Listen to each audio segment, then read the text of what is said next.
कोल्हापूर शहरातील एका उद्यानात खेळताना एका चिमुकलीला आपल्या पायाचे बोट गमवावे लागले होते। मात्र अजूनही कोल्हापूर महानगरपालिकेला जाग आलेली नाही।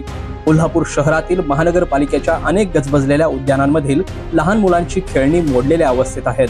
प्रचंड दुरावस्था झाल्यामुळे ही खेळणी लहानग्यांसाठी धोकादायक बनली आहेत। त्यामुळेच आम आदमी पार्टीच्या वतीने कोल्हापूर महानगरपालिकेसमोर लक्षवेधी आंदोलन करण्यात आलं।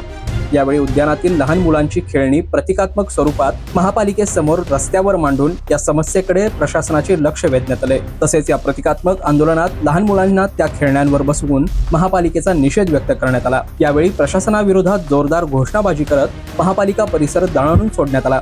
तर महापालिका प्रशासनाने तातडीने उद्यानांमधील खेळणी न बदलल्यास अधिकाऱ्यांच्या घरासमोरच अशी खेळणी मांडून आंदोलनाचा इशारा आपच्या पदाधिकाऱ्यांनी दिलाय। कोल्हापूर महानगरपालिकेच्या क्षेत्रामध्ये जवळपास 54 उद्यान आहेत आणि या 54 उद्यानांमध्ये लहान मुलांची खेळणी अत्यावश्यक आहेत। आम्ही या 54 उद्यानांचा सर्वे केला आणि त्याच्यानंतर जो काही धक्कादायक खुलासा आहे तर 54 उद्यानांमध्ये बहुतांश सगळ्या उद्यानांमध्ये जर आपण बघितलं, सगळ्या बागांमध्ये बघितलं तर कुठल्याही बागेमध्ये चांगल्या परिस्थितीत खेळणी आपल्याला दिसून येत नाहीत। लहान मुलं खरं तर आज मे महिना सुरू आहे।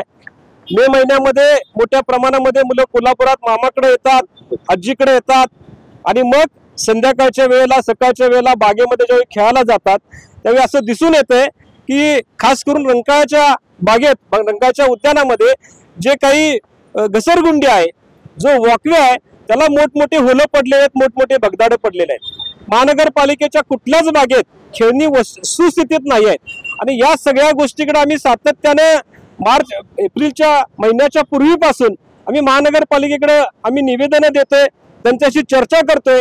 कुठेतरी मे महिन्याची सुट्टी लागणार आहे आणि या सुट्टीमध्ये मुलं आल्यानंतर त्यांना खेळायला पुरेशी व्यवस्था असावी, खेळणी असावीत, चांगल्या बागा असाव्यात, पण या प्रशासनाने कायम त्याच्याकडे दुर्लक्ष केले।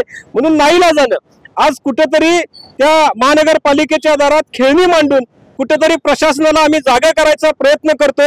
याच्यानंतर देखील जर प्रशासन जागा झालं नाही तर हीच खेळणी त्यांच्या घरासमोर मांडून आम्ही पोरांचा खेळ करू असा इशारा या निमित्ताने महानगरपालिकेला देतो। जय हिंद। अशाच ताज्या अपडेटसाठी महासत्ता न्यूजला सबस्क्राइब करा।